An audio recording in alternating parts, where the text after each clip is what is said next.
ons het al besluit dat ons gaan trou en goeie, soos hy het die ring gehad. En hierso toe het ek die ring gevat en daar nou amptelik gevra. Het jy die regte tyd gekies? Ek het met Jay se soundmense gepraat, mense wat die goed gereël het hier. Toe hy 'n breek in sy breek toe ek net voor hy weer tweede helfte teruggekom het. En is julle groot ondersteuners van Jay miskien ook? Ja, verskriklik. Baie. Wat doen die musiek aan jou? Ja, maak my knie laag. Ek weet nie hoe ek so lank gevat het om dit te doen. Maar ek het nou die guts vir mekaar en ek gaan dit nou doen.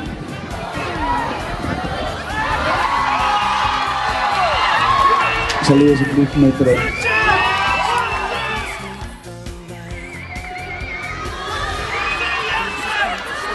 Natuurlijk. Eers 'n bietjie gewag voordat ek hom geantwoord het. Ja.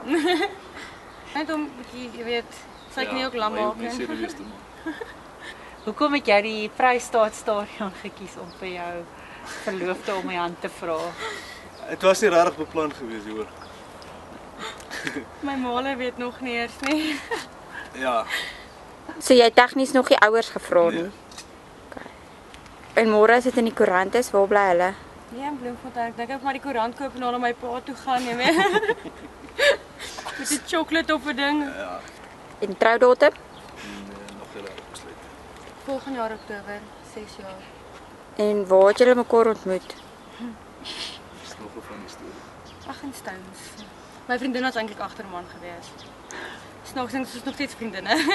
Ja, sy is nou met my broer getroud. Ja. En sê gou vir my, wat dink jy van die plek waar hy vir jou gevra het om te trou? Baie impressed hoor. Kon nie 'n beter plek gewees het nie.